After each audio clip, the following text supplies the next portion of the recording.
It is such a pleasure for me to be home in Saskatchewan, this wonderful province, in front of so many people here today.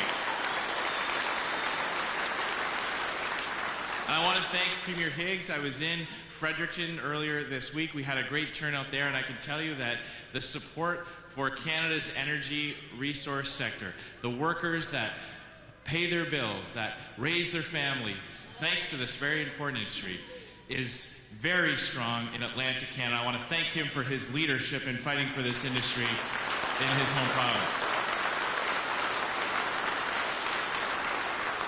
I want to thank Premier Moe as well for being here and for leading the charge against so many of the terrible policies that have been enforced and imposed not only upon this province of Saskatchewan but the entire country. You know, it wasn't too long ago that at the provincial level there was only one premier standing against the carbon tax. And Saskatchewan has that badge of honor that it was always our province leading against that fight. But we've got reinforcements now. We've got reinforcements, and Premier Higgs is leading the charge now in Eastern Canada, Atlantic Canada, against this terrible policy that's going to make life more expensive for everyone. You know, I know that Canadians are paying for Justin Trudeau's mistakes on so many files, and Canadians are tired of paying the bill that he's leaving them. Whether it's the massive deficits that are leading to higher taxes, whether it's his inability to control wasteful government spending, Canadians are paying for his mistakes on so many files. But there's one area where he's doing significant damage to our country and our economy. But he's not doing that by mistake. His attack on Canada's energy sector is by design. It's on purpose. This is the one area where he's doing exactly what he said he would do. He has talked down Canada's energy sector for long before he became Prime Minister. And my message to you here today is that Canadians deserve a Prime Minister that is proud of the work that you do, that will champion Canada's energy sector and not talk it down.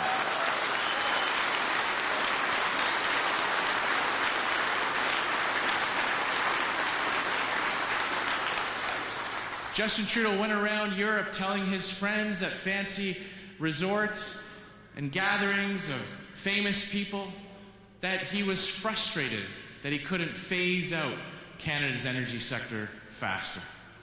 Well, I'm here to tell you that I will travel around the world promoting Canada's energy sector as a source of ethical and responsible and sustainable energy around the world.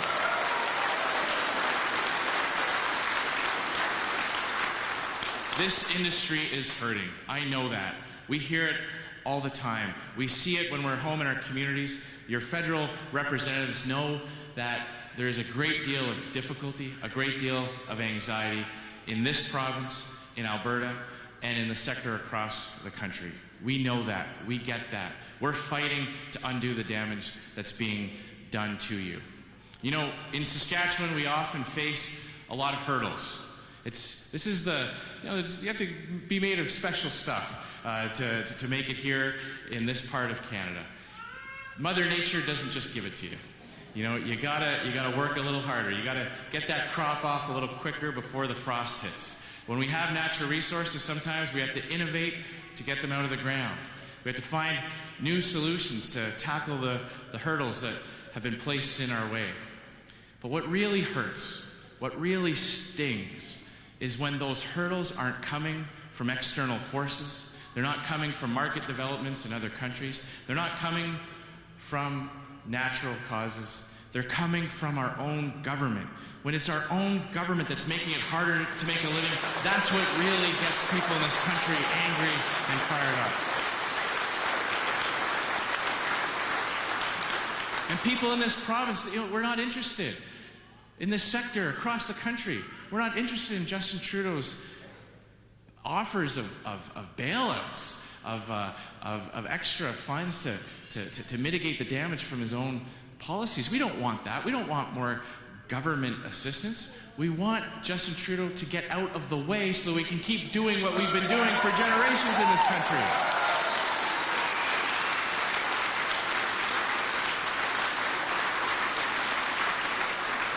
Now, a lot of people ask me, okay, well, under a conservative government, how are you going to get pipelines built? How is a conservative government going to build pipelines in this country? And the first thing I say to that question is, government shouldn't have to build pipelines in this country. The private sector, the free market, has always built them, and we don't need government to do it.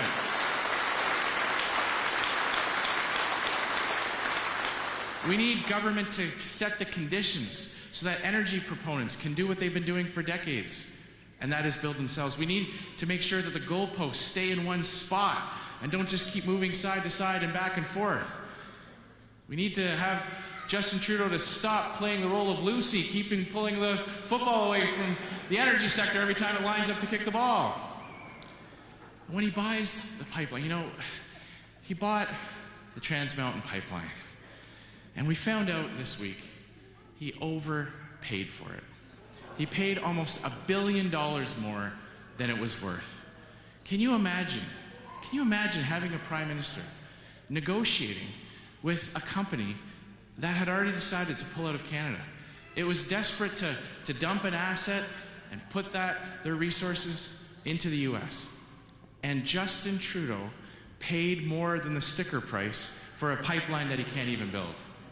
I have no doubt, ladies and gentlemen, I have no doubt that in the days to come, we're going to find out that not only did he pay more than the pipeline was worth, but he probably bought the extended warranty as well.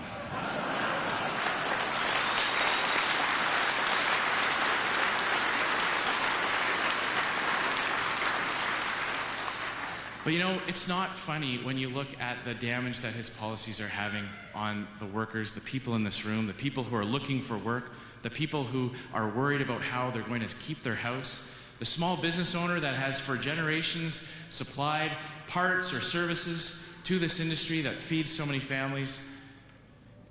There's a lot of anxiety when they know that in the coming months they may have to let some of their people go. There's a lot of anxiety when they know that it's going to be a struggle to make payroll. When we see that insult that's added to the injury, where many of those companies are selling off rigs, selling off equipment to American companies who are taking that Canadian equipment, taking the Canadian tax dollars that Justin Trudeau wrote on your behalf and investing in the energy sector in the United States. That's frustrating. That angers me. I know it angers you.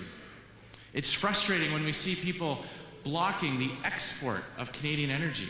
When we see people lying down in front of bulldozers or tying themselves to a tree to prevent exports of Canadian energy that's extracted at the highest environmental standards, where the profits go back into the Canadian economy, supporting public sector pension plans and the retirement savings of Canadians in every part of this country.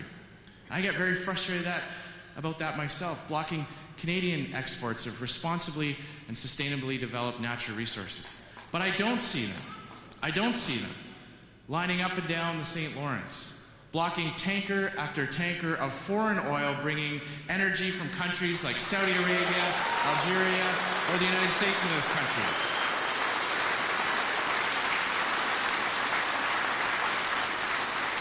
So we're going to get these pipelines built so that Canada can become self-sufficient when it comes to energy, so we don't have to import oil or gas from anywhere in the world. We can develop it right here in this country and keep those consumer dollars right here at home.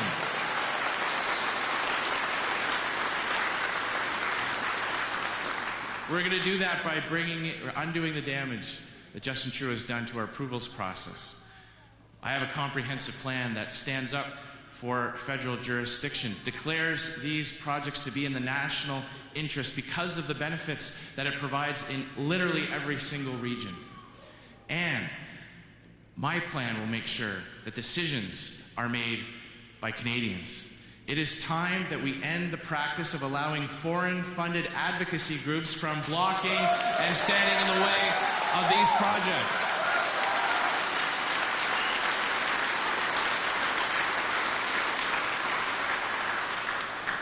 We're going to repeal Bill C-69. If it passes, we're not going to let it pass. This bill, I won't cover all the ground that everyone else has covered. You already heard why it's so terrible for this industry. We're going to get rid of it. Job number one of a conservative government after the election this October will be to repeal the carbon tax, ladies and gentlemen.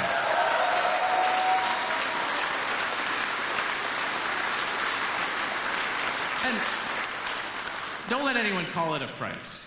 Don't let anyone call it a price. You know, we know that a price is something that the market sets, that you choose as a consumer whether or not you want to pay, that is set by things like supply and demand and the cost of production.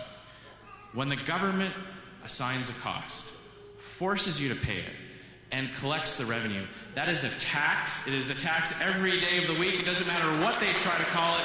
It's a tax. We're going to scrap it. It does nothing to reduce emissions. It does nothing to reduce emissions. We know that the Liberals are planning to raise it even higher. Internal documents from the government's own officials indicate that they are contemplating a $300 a ton carbon tax, driving up the cost of literally everything, making home heating more expensive, gasoline, groceries. We're not going to let them do that. We're going to repeal the carbon tax as job one. Now, we know that there is an opportunity this October to undo this damage. We have, in our party, a great group of individuals, people with expertise, people from the private sector, people who know this industry so well. We are going to undo the damage that Justin Trudeau has done to this sector, and we're also going to offer positive solutions. An environmental plan that recognizes the innovation and the steps that our energy industry has already made. The gains that Canada has made, whether it's from agriculture to manufacturing, to respect our environment so we have an even cleaner Canada to pass on to the next generation. We're also going to take credit for what Canada does so well. There's no point that we don't do the planet any favors if we drive away jobs and investment and we see production and manufacturing close down in Canada only to pop up in other countries without our same standards. We don't benefit the reduction of global emissions if we chase away those jobs and investment from Canada just to see them start up in China or India where they don't have access to the same clean technology or the same clean electricity that we have in this country.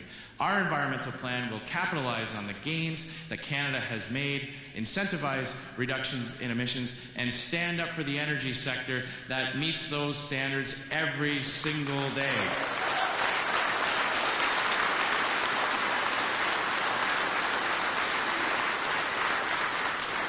So we're going to keep fighting the fight all the way to October. I want to thank all of you for being here. And as was said, as Premier said, it's too bad that this rally had to happen. You wouldn't have to have these types of demonstrations, these types of gatherings, if you had a government that believed in you, if you had a government that respected the work you did.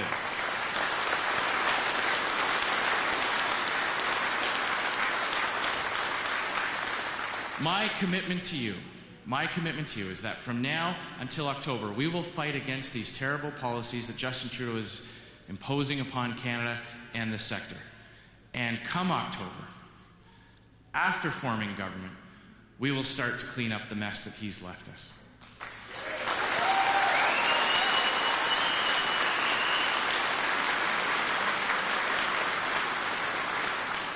I believe in the work that you do. I recognize the contribution you make to this country. I celebrate the fact that there are so many families that have been able to go to school, to raise their kids, to own a home, thanks to our natural resource sector. I will never go around the world talking down Canada's energy sector. I will go around the world opening up new markets, championing Canada's energy sector so that the world gets more Canadian energy, more Canadian oil and gas, not less of it. Thank you very much. It's been a great pleasure to be with you here today.